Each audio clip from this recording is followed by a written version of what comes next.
to another episode of the Peelerz Podcast, where we discuss the nitty, the gritty, and the pretty side of stripping. Here with your main host, Corella Kraken, and today I have Bree vibes. Hi. It has been a hot minute since you've been here. Like at least a year?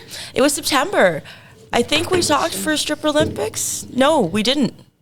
We were both so busy that week, we didn't even get together. We probably talked about Stripper Olympics in many other podcasts, but yeah. Yeah, I don't think maybe September. It's been a minute. Hell yeah. Yeah. Make sure I'm recording. Perfect. Yeah. So, catch us up on what you've been up to, because I know you've been all around. And that not like that, guys. The world on the planes. Yeah. The plane, boss, the plane. I just kind of, after September, I went to a couple more contests, but like, the one after September, like, was the one that, like, broke me. The next one I went to, I, like, legit, like, stepped into Narnia off the stage. I did in my Kylo with the mask on. There was confetti on my feet, and with the hot 8-inch shoes, and I couldn't. Which contest was this? This was at Kappa in Chicago. So I still, I think I finished third. I finished third, and then I got. This is right after Stripper Olympics or before? The week after, literally the week after Stripper Olympics. Yeah, this was September. I did 3 competitions, boom, boom, boom, boom, boom. So yeah, the third one, stepped off the stage into Narnia and started to realize we need to start to put breaks between them. So I went to tour Ontario, and I don't even remember. Yeah, I went back to the States in January, and even that, I was there during the inauguration, and when the planes were falling out of the sky, I was flying all across the country. Oh my God. Yeah, I came back to Brandon with an anxiety disorder. It was rad. And ever since then, it's been time to put the brakes on. Yeah. So how many contests did you do last year? Well, I guess Stripper Olympics time and everything, how many did you do? In the year of our Lord, from title to now, I think I did 11 contests in 18 months. Holy fuck. No, let's make it more specific. I podiumed 11 times in 18 months. Yeah. So that means placed? Yeah. And with your career, did you see any bonuses with that, or was it just? Yeah. Now in Canada, I am I don't have to bargain with my rate now, and it's good. So now what I would walk away with, I'd work 6 days for, I get in 3 or 4 shows. Okay, cool. So it's allowed me to finally have balance. So yes, I have to put more effort in when I'm off the stage to keep up the cardio, but now I can do those crazy competitions. So remember when I did the granny show, and everyone wanted me to do it all the time, but I said no because that shit was hard. Yeah. You mean to do it for a competition one time, and then that's it, you put it away. But then to do it over and over and over, and every couple of weeks I had to stay and peak for that time. It was don't do that. Don't ever do that. That was way too hard on your body. And we're 30 something now. Oh, I'm almost 40, girl. I'm that was the other thing too. I knew I was almost 40, so I didn't have 10 years to put into this. So go hard. If people want to see you live, where do they see you now? Where do you stick around? Buckley, you're at Shade for the first time in a very long time this week. So I'm doing two back halves at Shade. So this is my second week. Buckley. And so I'm here to... Ooh, can you go sit? We're talking. I need a minute. Off. I need a minute. They can hear you better than they can hear me. So I'm my second back half this week at Shade. I've got just the aerial stuff, and I'm practicing. I decided this is how hard I'm putting on the brakes. I decided not to go to Miss New Canada. I'm not going back to do the crowning of the new girl, because honestly that's kind of bogus anyway to go across the country to put a crown on someone. Would you get paid for it though? Well, at Miss New Northern, I got to open the show every night, which meant that was full feature pay at every fucking night. Excuse me, every single night. That was so exciting, and I'm not hating on anybody else, but that was if you think about that on top of your winnings is a reason to try for the competition. When you come back at the end of the year to say I've done it, thank you for my time, you still get another big bag to say goodbye and send you on your way. So that was kind of unexpected surprise. And this time around, and now that I'm just so much more exhausted, I'm I can't fly all that way for a single show and a pageant. I don't. You only do one show? It's a step down show. So what the fuck? Pass. I'm too, no. And so no. Probably just going to take the week off with my kids.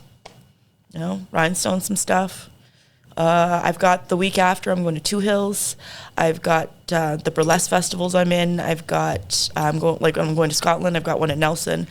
I'm going like a contest in Scotland? No, it's just a burlesque festival. I'm just bringing the kitty cat out to like perform as part of the Majestic Fringe. Yeah, I feel like you're exploring a lot more. Yeah. Things that you're practicing for a play in the change room and... Yeah, I'm doing the Fringe Festival play here in August. Well, I'm doing 2 Fringe Festivals, which is pretty freaking awesome because I'm kind of like... I've always been an arts girl, so now it's just 10 toes down in the arts. Like, yes, I want to do circus, but like circus is part of the arts to me. So, you know, preparing to like become an aerialist, if I want to go to, you know, gym and stuff, I've got to like... But acting is so much part of like what we do, even as like strippers, strippers, let alone... circus performers and everything. Like, it is so much, because I strongly believe everyone in Strip Olympics who does the competitions, like, oh, my pole, it's not as strong as Melina's, and oh, my, like, this isn't as strong. That. My aerials aren't like Sydney's. And I'm like, dude, if, like, no, we talk about Darla all the time. She got 3rd one year, and like, if they count aerials and pole, and she won without fucking doing any of that, it was all personality. That's the thing, and that was the nice thing about all the traveling and doing all the competitions, is that for most of those competitions, half the girls I had never met before. All the house girls that were there, I'd never seen them dance before. That, you know, area that I was in, I went to like 8 different states, and I think 16 total over my time, like not just visiting and stuff, but out of the 8 states that I was performing in, like that's 8 different regional styles I got to experience, and not all of them have any central to pole. Some of, like, you know, even like dancing with like Cher Nobel, she just won Cher Nobel and both of the EDI regional champions this year that are going for the finals in Vegas are burlesque girls. Honestly, when we went to EDIs, like, not trying to, this is in no way shitting on the girls who do the contest in the US, but compared to what we do here, we're like very trick based, and our shows are longer and far more intense. So when I went to the EDIs, I was gonna be like, okay, you know, like it's gonna be like, ugh. But then we watched the shows and we're like, whoa, these ones really do compare to like Stripper Olympics and stuff. It's like if you have 10 minutes, you're still using the same power inside that 10 minutes instead of the 18 minutes that we have up here. Mm-hmm. Like, it's harder to prepare to go for 18 minutes, but if you're only preparing for a 10-minute show, I feel like you can do so much more. Like, I would love if our shows at Shade were only 9 minutes, because every show could be different. Like, you could really showcase aerials in one show, showcase like handstands and flips and stuff in another, floor work, and then all your pole. There'd be no lulls, none of that like walking back and forth on the stage. It would go faster. You could do more performances. Exactly. But it'd be exhausting. It would be like, that's why like we kind of have to add the stuff in the middle so we could take a break. Mm-hmm. But like, if you're going 10 minutes, no break, whatever, you don't stop. It's so fluid. It's so flawless. You can bring the intensity or not. You can like control the room in a way that it's the same but different, you know? It is. And I feel like with girls who are really good on stage for 20 minutes, it's like, okay, we get it. You know, and like, another song, like, fuck, I just want to give you my money. Yeah, great. And I feel that. I feel, especially that bringing more stuff to like fill the time. I feel that, but you got 20 minutes. It's a long time. It is. Yeah. But it's also nice because that makes us super fit. Yes, I'm watching you do your makeup because I'm kind of trying to learn. I don't even know what I'm doing. I just want to throw a bunch of stuff together and look all gothy and weird, but it's working. Thanks. Yeah. But yeah, like traveling all over gives me a chance, like has given like a chance to see, like, Stripper Olympics is amazing. I am no way saying that Stripper Olympics is like, if anything, Stripper Olympics is still going to be like that thing. I remember I was talking to one of the managers and he asked, like, I was practicing, and when I'm practicing, I'm often staring at the banners up top, and he was asking if I was going to go for it. I just looked at him and said, there's like room for 4 more banners up there. And I just left it at that. So I'm not done. I just went so hard. I need a break. I need to try something else. And it's nice because seeing other stuff, and you know, like when you see other stuff, it's what you get to bring home is incredible. Mm-hmm. You know? Absolutely. I do think it's important too to take a step back, because people get really, really addicted to progress, and then to competing, and then especially to winning. And it's not everything. It really fucking isn't. No. And I'm really addicted to work. I get it. But now that I'm having some opportunities in the States and to do some stuff with like the Death Museum, I'm like, for the first time ever, considering that I won't be dancing all the all the freaking time, like all the time. It's still money. It doesn't have to be on the stage, and then you kind of enjoy the club more. That's what I'm finding about being back at Shade right now. I kind of miss the familiar faces. I spent so much time being out by myself, only knowing the person that I was talking to on Instagram, that like when I come home, man, like I miss that smell. I miss those conversations. I miss that laugh. Like, yeah, bring the loonies, man. That's hilarious. Like, you're surprised with the stuff that you miss when you come home. You appreciate it so much more. Traveling around, do you ever find the people that are like, it's so cool what you guys do, but the loony thing, and then you have to defend the loony thing? And every time. Oh my God, it's so annoying. Don't they burn it? No, they don't. Well, what about when they light on fire? I'm like, I've seen that once, and that guy almost died. Yeah. Like, he legit almost fucking died. Like, I wouldn't do that if I were you. Honestly, and it's like half the time, anyone that I've ever had that was disrespectful, their friends took care of it. So, like, it's good. Like, I don't know. There's something about being home. Like, Alberta is different, but I still will always tell people that I want to get started and get going to do something bigger. Come travel Alberta. Why? Again, try a different region. Yeah. There's so many stages, and each stage and each club is a different environment, and there aren't many spin poles, but I know that there are some. But like, it just pushes you out of your comfort. Dude, spin pole, getting there. But it's at the same time, come on, static pole is when you get used to it. I love spin pole though. Like the girls at Blondie's who do the handstra. And they spin, and because it's such a small stage, like imagine that at Shade, flying over the people and then doing the thing like Jasmine does with the sparkler in the shoe. Yeah. Fucking, that would be magical. That would be captivating. It would be insane. Like, and when I'm in Brandon, I do like the thing where I go upside down. I think you do like the same thing where you're upside down candlestick and then you walk over. But I do that in spin in Brandon. Like, that's life. Like, learning, and that's the other thing too. All this traveling, man, you don't realize and all the competitions, you don't realize how many different skills you pick up. And when you go to book stuff, and they know that. Seeing other dancers too will bring out a different side of you. Like Hustlin' Honey, I watched her in Fort Mac. We kept getting buyouts together, so like we'd sit with a customer, I'd watch her show, and then by the time I came back to Shade, I'd picked up so much like sensual, sexual, and everyone's like, who are you? And then I come back here, and then I do the same old curly routine because I'm surrounded by the same people. Then I start walking. I notice I even do like a little sidestep kind of thing like Sydney does, and only when I'm working with her. And same with like the hair flip around the pole, only when I'm working with Anya, because like that's classic. You just see it, and then you monkey see, monkey do. Yeah. That's what the whole copying thing, like I get it. There's only so many moves in the world. There is only so many, like when people do every step of someone else's show, that's a little much. But I do see how you can't help but pick up some of what's around you. Absolutely. Yeah. And even if it's like not direct, like maybe the idea of moving your body in that way unlocks a different movement in one of your routines, you know? So it's always like interesting. Like tomorrow I have some stuff coming from like Silk Electric for my Game of Thrones show.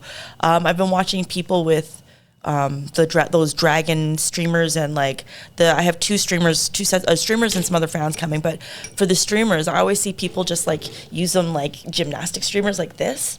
But I just want to use them like double-ended sticks in my hands so badly. But I've never seen anybody do something like that. So I'm like excited to do it and make videos and see what happens, you know? Where are you performing your... Two Hills Bike Rally. Where's that? Two Hills. It's Two Hills, Alberta. It's about a couple hours outside Edmonton. It's a week-long bike rally, like think Sturgis. But I'll be performing, as well as like a bunch of other burlesque performers. It's like actually basically a midway at Two Hills. Okay. But it's also bikers. So I'm super excited. Like Bob Ross reached out to me through Facebook like a year and some ago, and I've been so excited. Bob Ross? Sorry. I know. At first I was like, this is a joke, right? No, the guy's awesome. So he works so hard at promoting the event too, which is another thing where like you watch when you get to know the promoters and you start to promote with them, and that's a side thing. But yeah, I'm excited to meet Bob Ross. I'm thinking like the painter Bob Ross. That's what, when I've got the first message from him and it was like a friend request from Bob Ross, I'm like, you must be joking. But no. Hilarious. But yeah, that one's going to be the streamers and my fire fans. I have a new set of fire fans. So I've got the two set of small ones, and I finally have the one set spinning properly. Okay. And then I also have a new set of 5 wicks that I'll be hopefully debuting there. If I'm not comfortable, I'm not bringing them. You're not doing the show at Stripper Olympics, though, are you? Nope. Like, it's wild, too. Like, I know why, so I'll just say it. You're not doing it because you're going to go celebrate your birthday, take time off. We've been talking about that a little bit on this podcast, but it's wild how many Libras work through their birthday on Stripper Olympics. Like, there was, 6 birthdays last year. Yeah, we multiple got together, like, had cupcakes and stuff, but it's like, I don't want to work on my birthday. Like, and that's not even working. It's competing. It's competing, which is worse than working. Working on your birthday is fun because wait, where's my purse? I still have Vince, eyes on you. I still carry that one hitter every single day. One hitter, like that for weed? Yeah, sorry, that was squeaky. But my friend Vince, he got me a little, like, this amazing. It's metal. It's got an elastic in it and it's a really nice one. But he got it for me for my birthday, and I got like a whole bunch of gifts that year, and we made it a huge event. And then I kept all that stuff. Like, every time I have like a big birthday party, I don't know, it means a lot to me. But competitions on your birthday, it's not that it's not about you. It's just that that's a lot of pressure on you, and it's not about the celebration. It's about the event for the producer, because that's what a competition is. So doing a competition on your birthday is brutal. And I'm not saying don't do it. I'm just saying, like, 3 years in a row is a lot. Yeah. So, and everyone should take a break. Like, I don't think Stripper Olympics or any contest should run your life in any way. No. And honestly, like, after my Miss Nude Canada year, like, I was May to June. So it wasn't even May to May. It was May to June. So that meant that I traveled more, I did extra, and I held the title for longer. It was just more time of me being a pageant, which is not necessary. You don't have to go out and be the pageant girl and be promoting all of these clubs and all of this stuff. That's just who I am because I like marketing. But, like, because I put myself through that, I need a year of doing stuff for myself. Because, like, I need to not worry about marketability and just go back to being present and in the zone with the people. Like, when I did enjoying the job. Like, when I got off the stage, the first thing that I did in this tour was go to the Iron Cabaret in Ottawa. And when I got off the stage, there was the first night I missed something, and when I first got on the aerials, I missed one of my steps. But when I got off the stage, I wasn't upset. And it wasn't like, there was not even a thought of, oh, whoops. It was just nobody in that audience has a clipboard or a scorecard, nor am I going to ask them for a dance later. And I went on with my life. Yeah. And when I came home from a week of that, it was like, I just feel better. I just feel so much better. So I'm just pursuing stuff like that this year. And then, like, November, December, I want to, use my business degree and do some events and teach and focus on that stuff and, tickle my brain in a different way that I know I can, but I haven't been using because I went 10 toes down on getting my brand up, which is fine. But now it's my turn to just be me. Absolutely. Yeah. I do think it's important. We can't get so enveloped with work. I still have that mindset. I'm trying to get out of it because, I don't know, bookings aren't as consistent for me anymore, and I feel like it's hard. Yeah, and and this is the other thing, too. I'm going to say it because I know, like, when I'm going through things, there are so many times where I've had conversations with you that, like, are reality checks. Like, nobody has it easy. No title will bring you any booking. Like, don't think you're special just because of any, like, we're all going through the same problems and the same difficulties. So, and we all have those same obsessions with wanting to do better at work. So, don't, just because you're a new girl and you're nervous to go on stage for the first time, don't think that someone who's been doing it as long as you doesn't also get nervous every time. So absolutely, it's been nice having those moments of, come to Jesus.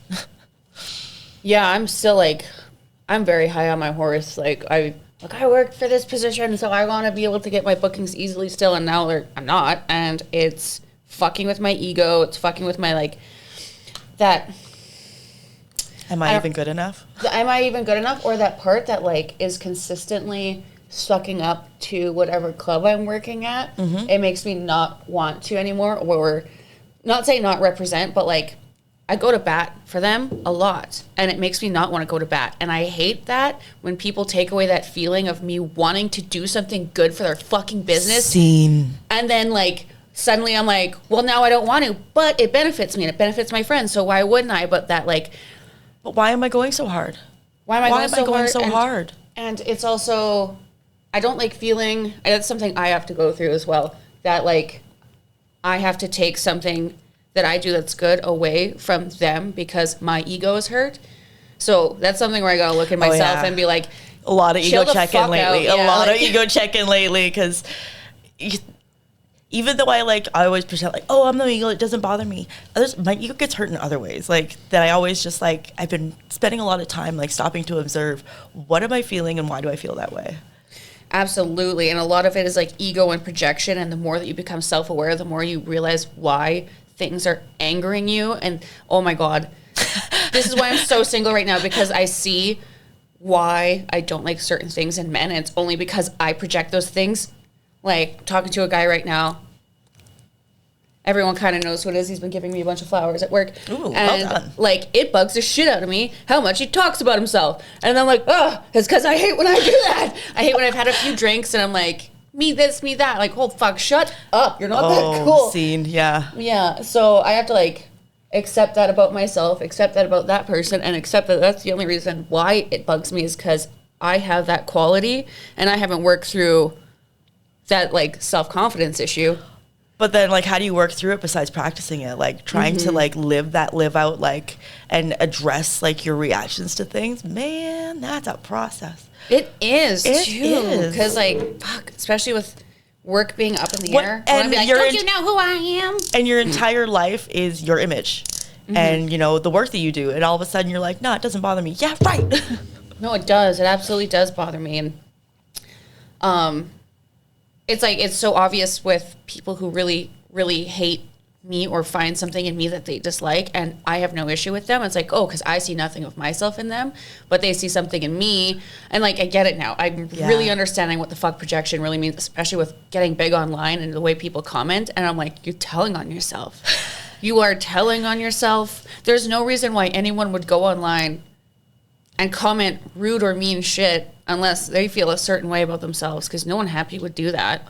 That's an experience I've been through as well. Like, there was a time where someone like got on their phone to make up a story and tell someone who wasn't involved, like, why, like, what kind of, and I just had to realize, like stop and think, like, why do people do stuff like that? It's not about you or them, it's them having to work through some stuff. If it was really about you, what is stopping them from picking up the phone and discussing it with you and being like, listen, what you said or did really affected me in these ways. And if it really did affect you, pick up the phone and talk to that person about it. And there's not one single person I wouldn't answer the phone and discuss this with. If they need to do it on a podcast so badly, come on this one, we'll do it on camera. And I will discuss and apologize for what I feel is needed. And if not, I can defend myself where I feel is needed. And we can move the fuck on. But like, there's, I don't know, constant. It's constant. And it's constant. And one of the most interesting things I discovered, it's not one club. It's not one province. It's not one country. It's not one dance style. It's literally humans. Yes. So that's another part of like not taking any of that kind of stuff personal that like comes with the territory of like taking some time away to like sit with yourself and learn and not be let easy. It affect you is the hardest thing. Yeah. And take that, like, you're finding it too. Take that free time and be like, I have other things I could be investing in. But like, it takes a while to sit with that and get comfortable. Yeah, especially when you think that stripping is a say-all, end-all for you, because like I love performing. Love pole, love performing. Don't ever take I'm getting off the stage. Never gonna happen. Never. Yeah. But I also know that need to leave room for other people. learning. Yeah, leaving room for people to grow into it as well, and then, you know, this whole deaf museum thing, it's really opened my eyes to like, I do have a shit ton of other passions that I don't really chase because it's like a secondary thing, like collecting. But what if Corella Kraken was the brand and that was your first and that went wherever you went? Or you went wherever that went, you know? Exactly. And sometimes that's on a stage and sometimes it's not. It's all cool. Yeah. Freaking took you to Thailand, man. I know. Let's be real about that. And I was taking you to Detroit and New Orleans and wherever the Hearst Festival is. That's going to be fun. Yeah. But, like, those are things I fucking love and adore, and I felt like I couldn't explore them because there's nowhere here. Where also, it's like you can hang out with someone else who collects hearses and shit like that. But the other thing, too, is if you're trying to go to New Orleans as a dancer, really tough. If you're trying to go to New Orleans as a hearse collector, super easy. Yeah, you know, I'm going with a guy from the Death Museum, so it's like, there's something I want to do, and of course we're going to go see the strippers, but I'm not working there. So it's a lot less stressful when you're not going, packing a bag, thinking about shows, making sure you have makeup, making sure your body's on point. It just go enjoy, Yeah, it's an odd feeling, and I hope that it does end up making me money. I just, like, the really sick part of me, like, when I lose work, this sick, very ill thing that I think a lot of girls think when they're this deep into the industry and their body and body dysmorphia is I'm going to get fat and unhealthy and I'm going to lose all my strength and all this stuff. Like, I lose a booking and I'm like, oh my God, I'm going to lose every talent I've ever had. That was literally me last night. I'm like, if I take a week off and I don't work, how am I going to be fit? I'm not going to be able to be fit enough for 2 hills. Where am I going to practice? Girl. I know. Come to Jesus. I know. I'm trying. We got this. Yeah. I believe in us. But yeah. Taking some time off, exploring other things. You're still a feature. You're still you. You're still the great. You're still GOAT. You still have all those titles. Whether you have them then or now, like, you still have them. Mm-hmm. That doesn't take away from your legacy or what you've done. And this is something a conversation I've been having with myself because like I mentioned last night, I feel like once I don't get the title anymore, like I literally feel like at the end of next week, everyone's going to call me to cancel, which obviously isn't a thing. But again, maybe I need to sit with that for a minute and just like, why do I feel that way? Yeah. I'm still talented whether I'm wearing a crown or not. Still talented, and that, like, my fans are still my fans without the whole stripper. Like, a lot of them on TikTok and Instagram don't even know what the hell Stripper Olympics is, and it doesn't matter. Like, in the stripping community, I love that it's like, oh my God, they know me, and they know I'm a Stripper Olympics champion, but in real life, doesn't matter. No one knows that. No one knows that at all. And it's funny because, like, I've run into that as well. Like, I go to things and it's like award winning. Where'd you win your awards? And when they find out I'm a stripper, it's like they're surprised. I'm like, the title was Miss Nude Canada. Where do you think that came from? It's wild too because the owner of the Death Museum too, like, I told him I was a stripper and he's like, okay. And then he crapped my Instagram and was like, yo, wait, what the fuck? Like, you do all this crazy stuff and whatnot, and, like, it's totally different down here. I'm like, oh, I'm aware. Hashtag holy airball. Yeah, holy fucking airball. Yeah, it's like, they aren't even aware of the greatness that we do on the greatness. Oh, calm the fuck down, get off your pedestal, Kraken. The work. And it's like, I hate even last year when I came on this podcast, I refused to use the word talent. But come to realize talent isn't something that you're born with. It's something that you've refined and put hours into to get good at. Mm-hmm. So say you're talented because you've earned it, So, yeah, but even saying Miss Nude Alberta, it doesn't really mean anything to anyone. No, it doesn't. Until they see you perform, and then they're like, that's not what I thought it was. But then, like, you when you try and do things that aren't stripper stuff, you try and tell them about the stuff you can do as a dancer. Like, when I was doing this play stuff, I love you, Mike, but when I was doing this play stuff, he was asking, like, okay, like, what kind of dancer are you? Like, are you athletic? Or are you just, like is it going to affect your pole stuff? Like, your time with them, and, like, or with him, and, or, like, because some dancers... Like some pole stars are like dancers, only dance. So the idea of getting up to project and perform to a room is a whole different skill. So he was trying to assess, like, are you just a dancer? I'm like, no, like, I was in theater before I even danced. Are you just a dancer? All right, I am the dancer. But it's, experience. I don't know. It is wild having to, like, take a step back, letting your ego die a little bit. Mm-hmm. Barf. I hate that part. Yeah. You're still you. You're still you. Still me. Yep. Yeah, I'm hoping that bookings become a little more consistent. Especially when I have to pay for something. Your profile lately has been coming on the rise, so. Social media wise, doing absolutely great. I just wish that paid off. Yeah. At my favorite clubs. That's true. Yeah. Social media doesn't often translate to anything in the club because it doesn't really turn into people who come for dances. It doesn't really turn into... It creates a lot of people coming into the club, though.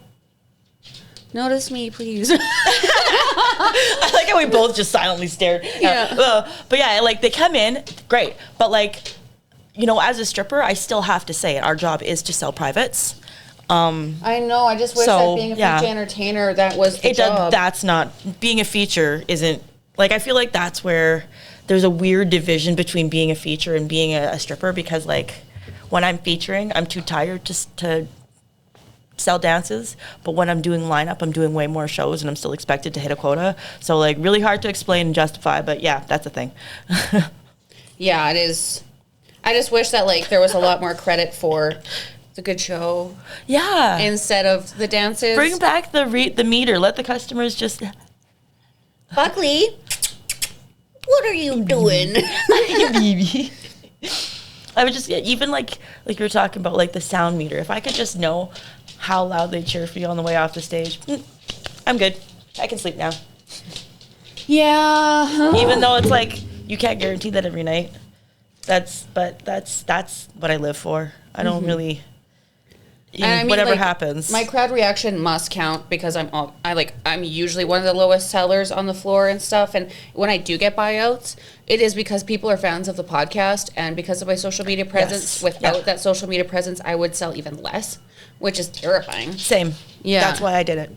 I didn't have, like, before I did any of that stuff, I was literally like, I don't have a nice way of saying it, and I'm not shading this on anybody else. It's just because I'm the type of girl that calls myself a buckle bunny. I also used to call myself a backwoods dancer because I just, like, I didn't do any of the city clubs. I only, the further I could drive, the better, you know? And if it was out in the bush and I could, like, go climb a mountain between gigs, cool. Like, so I forgot where that story started, but I don't know. I don't remember. I don't remember. No, it's... The profile, yeah. But before I had my social media, I couldn't imagine myself trying to work at Shade. And now here I am, like, you know, like, working back halves, filling in, showing up when I feel like it, and just, like, having a generally good... Even when I'm not working, like, you ladies are, like, still top. Like, still keep in touch, even when I'm not there. Because there's still something about that place. Yeah, there's a reason it's one of my favorite clubs. Mm-hmm. Yeah. Mm-hmm. Ooh, I just wish it was easier to sell dances, and that's not saying just Shade. I mean, everywhere. That's everywhere. I have the hardest time in blondies because. Hey, like, can we just point out that not everybody's good at it? Yeah. Like, can it be said? Some of us aren't good at it. I get off this stage, and I don't know about you, but I'm winded, and I'm like, you know, my head is spinning like 10 ways to Sunday, and I'm supposed to have a conversation with you. I'm not good at that. Mm-hmm. I'm barely good at a conversation, you know, on a regular day. So I've never been a super strong seller, and if I am going to sell, like, a good chunk of time with a customer, it's usually related to the fact that they saw me on stage or they know me from competitions, just like you. That's the thing too. Is like, I can't just go and freelance because if they don't see me on stage, yes, that's why I don't freelance. I might be screwed.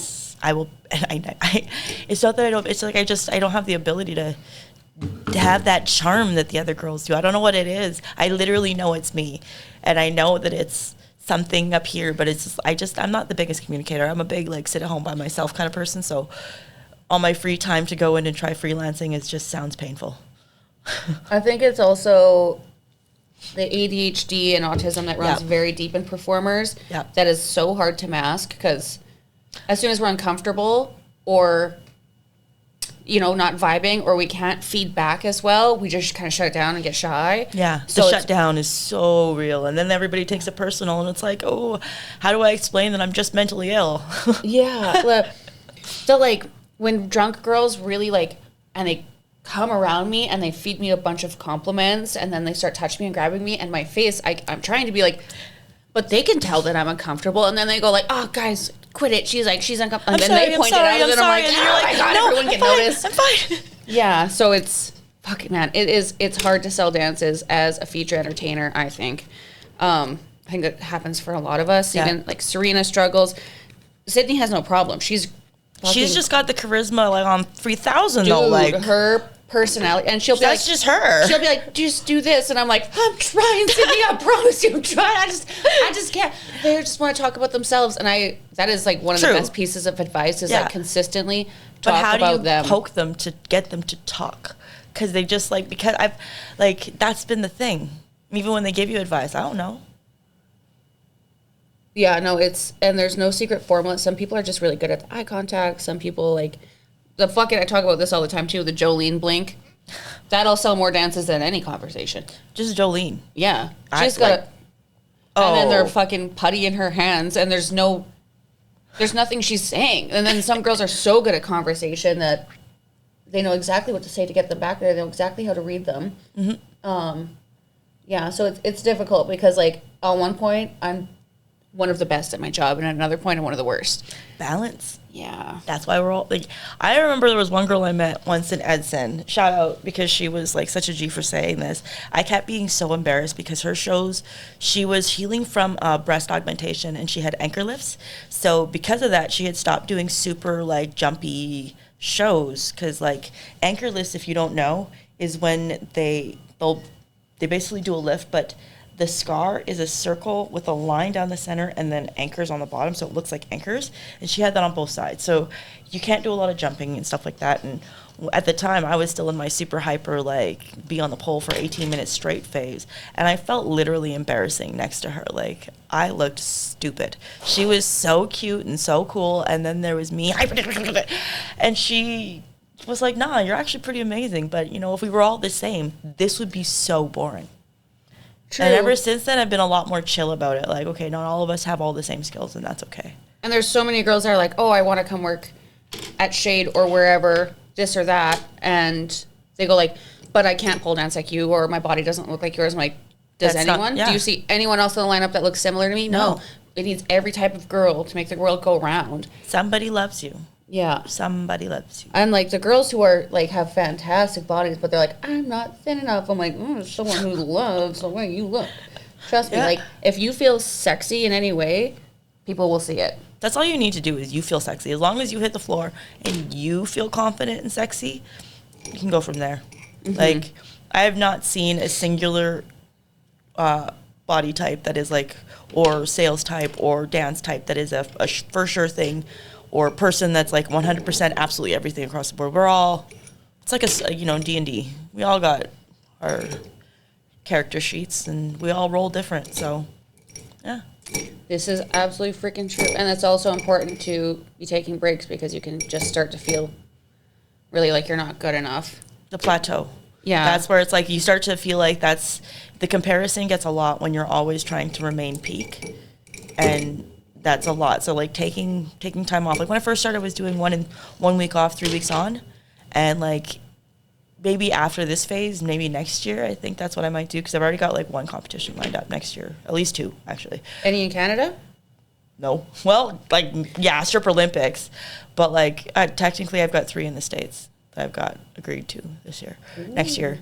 But Stripper Olympics, obviously, maybe Miss New Northern, but like at the same time, again, this comes back to that conversation of I don't want to take stuff away from girls. Like, you need to leave space for the new girls. You need to leave space for people who need that time. So I don't need to go back up there like that.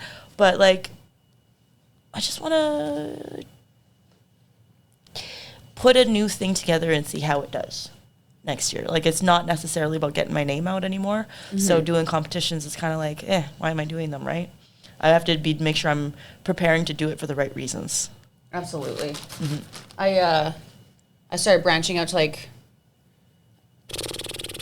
tattoo conventions and stuff, which they pay great, and that's really getting my name out there in a different performance wise. And like I kind of want to start doing like the Dita Von Teese kind of thing, where it's like the show is short and sweet, and it's mostly about dramatics and big beautiful costumes, and like leave the tricks for, you know, at the strip club. That's what I'm doing. Yeah, there's also a burlesque festival in August in Berlin that they're trying to get me at. I'm like, you know what? Maybe I should just start doing this kind of stuff. Just go. Mm-hmm. Like, it is, I'm not telling everyone go quit and go do burlesque, but like, man, if you've got the stage presence, explore your options. Yeah. And I know, and it's funny because a lot of girls are like, but you can't do private dances. if you're in it for performance, explore your options. Because there are many performance venues. Yeah, if you suck at selling dances, why are you there? Explore your options. Please don't take any of that personal anybody, but like explore your options, ladies. Like, please, all peoples. I think it's very important, and take time to yourself. There's a lot of girls who get addicted to working and progress and getting good, and the compliments, like especially when they start getting really good on stage, it can be really, really addicting. Mind bending. Yeah, mind bending. Yeah. I actually thought COVID would like fuck with my confidence because I wasn't getting complimented all the time, but I was surprised I wasn't. It was the fact that I couldn't perform or hear, like, especially going to practice pole. I'm like, I need that like woo to make me do the trick. I can't just do the trick. Maybe it's because I have one of those heads that has like, there's a soundtrack going always. There's like 4 or 5 voices just like planning the day at all times. So when I'm rehearsing and like, you know, A and B are telling me, put your hand there, move that body, you can suck, make sure you got your, you know, unflare your ribs, uncurl your hips. And when you finally hit the point, the whole of them are cheering for me. So maybe I'm crazy, but like... You have a audio track in your head? Yeah, that keeps me busy. I take ADHD meds, so I don't. That's the difference. Yeah. And maybe it is a validation thing too, or adrenaline thing. Bit of both. Yeah. It is very rewarding to have those successful stage shows when, like, I just posted those videos today from the cabaret in Ottawa, and you can hear, like, you can see it on my face when they start screaming at the end of the aerial, and I'm hitting it, and I hit that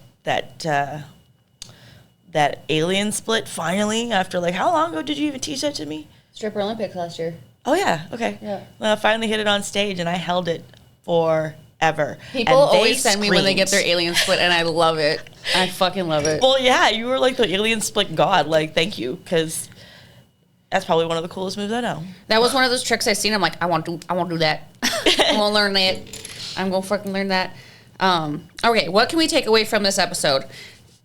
Take time for yourself. Take time for yourselves. As entertainers, there is reasons to celebrate who you are. The ego death is absolutely real and something you will go through. It is necessary. It is necessary. Take it in, feel it, understand why you feel a certain way. And, like, I get it. There is a lot in this industry that is, like, unfair. And there's a lot of that happening. But also, you can't be the favorite forever. No. You can't. Even when, there's got to be room for other people always. Always. And no matter what, you're not perfect. And, like, your flaws will come out, because, like, I'm always like, why aren't I getting every booking I've ever wanted? I'm like, well, I can't fucking sell dances. That's something I have to accept about myself. Yeah. Yeah, you know, social media presence can only go so far, and same with my stage show. Take time to recover your body. Yes. Because when you get injured, there's no other way of healing other than taking time off. Yep. Yeah. Celebrate your birthday. Celebrate your birthday. Celebrate yourself. Yes. Celebrate yourself, and don't always do it in the club. Sometimes take some time away from, because remember, this is still your job. You're allowed to have a life, and you should celebrate. You should have a life outside of the club that is fulfilling and rich. I always get very jealous of Anya and how she can accept that. Yeah. She's just like, oh yeah, I won't be at She until October. I was like, what do you mean? Yeah. How do you leave? What do you mean? What do you do? And it's like, they just go do other shit. Like, I hear, like, girls that I haven't seen for a while, and it's like, oh, I just went to go do a bunch of festivals. Good for you. Mm-hmm. Good for you. Live your life, because then the clubs will miss you. Yeah. Your audience will miss you. Yeah. And that is important. You will come back better for it. Yeah. You can get addicted to this. The attention, the bookings, the time, the work, the money, the validation, yeah, all of it. It can be very harsh. I think you can slip into, like, eating disorder mentality as well, because of the constant, like, pushing your body and the way that it looks when you dance. Because trust me, there's nothing that'll get your body in shape like pole dancing. I did not have an eating disorder till I started dancing. Yeah. So yeah, there's nothing that, like, pushes your body to look like this, like fucking pole dancing, and that's not maintainable. No, that's just hurting your body. Like Pilates body, but like different. There was a girl in front row going, do you do Pilates? I was like, no, I do this. And I pointed at the pole, and she's like, oh, I'm like, yeah. Yeah. Yeah, like, how do you, I love that question. How do you stay in shape? I'm like, you just Did you not see my show? Yeah. You just, did, what? Yeah. You were there too, weren't you? These eyebrows are fucking fucked. I don't give a shit. You went to school, Bree's School of Eyebrows. Yeah. I can't do my makeup or shit. I know that. I try. But and then I discovered even stage makeup is different. So that's a whole other thing. Truly. Like, this is going to all come off, but for TikToks, it's going to look real cute. Yay. For a hot second. Oh, it smells like coconuts. Yummy. All right. Big conclusion? The conclusion is, when you get really deep in this industry and you start to feel like you're not doing enough. You are. Take a step back. High five. Realize what you're bringing to the table. Realize that you are important. You're still good at your job just because you can't keep up with the girl next to you. She can't keep up to you in a lot of ways as well. And at the end of the day, some of those girls show up doing so hard because they're trying to be like you. So, true. Accept the compliment. Walk away. It's wild to think that we inspire people. Yeah. Oh, that's my contour didn't. Oh. It's poop. So yeah, it is really important, especially with the girls who like to do every and all contests. I feel like it's super important to take that step back because the thing about contests is they don't pay. They don't pay. It is a 100% net loss, and that's another thing about I'm not doing competitions this year because I am in debt. I lost my car last year. Well, I didn't lose it. It became untenable to try and to keep it because of just the debt I owe from all the crap I bought.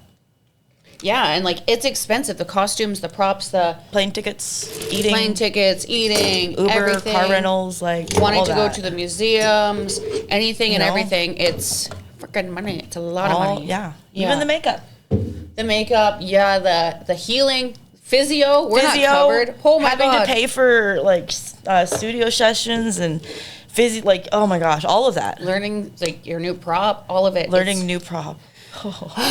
Sorry, we're just listing horrible things. Well, I when I got my mini hoops, I got them in Brandon, and the guys saw me get on them. The first time I got off of them, I damn near passed out, and my two guys were there watching me and recording me. I have a video of it because I got down and I basically went straight to the ground after doing a quick spin, and they're like, "You look like you're about to pass out. Are you gonna be okay?" And it's no, just new equipment. That's how it be. Yeah, straps murdered me. Oh. And just because you're good at one thing, you won't be good at everything. Not everything's translatable. No. And it's all got new muscles. Every time you switch something, new muscle groups. So even to switch back, switch muscle groups. Mm-hmm. It's all just take time. Yeah, take time to yourself. Slow you will go down. absolutely crazy working for a company that, as much as everyone's personable, it is... You will find somewhere that loves you. And you are still an employee, no matter what. Everyone's oh my God, family this, family that. The reason I never went into HR was that, you know, I was the HR lady that wanted to be on the board. I used to work for Apple and Microsoft, and I wanted more than hell to be that corporate baddie in the HR room. I'm gonna stop playing with my feet. That corporate baddie that's got the shaved head, but she's on the HR wall because I wanted you to feel comfortable going to HR and knowing that you were being heard. Mm-hmm. And then I realized the reality of no, you're an employee and I have a formula to determine whether or not you're worth it. And when you're a stripper, it's still the same. No matter how loved you are, there's got to be room for other There's always girls. another girl next year, yeah. And you won't get every booking you want. It sucks balls, especially when you have shit to pay for, like a fucking new boob. Yeah, but take the time. Realize why things are hurting you. Learn about projection. I feel like this is such an important thing to put out there. I elbowed it. That's okay. Oh. Yeah. Learn about projection and shadow work. Observing yourself. Yeah. Super important. I'm not saying turn into Mrs. TikTok spiritual baddie. I mean, actually observe. Why do you feel that way, and where does that come from? Because I'm gonna double down on it because even when I was working with the cabaret, this is what really started it. When I did the cabaret in October, and I was standing there in the dressing room, and there was women, and there were strippers, and there were government workers, and there were men, and there were trans people, and some were straight, some were bi, some were gay. All of it was, and there was such a wide diaspora of people there, and it was just a moment to observe. I don't know. It's hard to describe, but being in that environment, how do I feel about this person, and why do I feel like I need to tiptoe around them? You know? Yeah. And then how comes this environment feels so welcoming, right? And how can I bring that to the next environment? What is it that's happening here that feels so good? Yeah, and if the environment where you feel like you have to tiptoe around might not be the best environment for you, you know? Mm-hmm. Yeah. Okay. Well, everyone be safe. Wear a condom, wear a helmet. Tip your fucking dancer, I swear to God. Safety first, kids. Safety first, kids. Bye. Bye.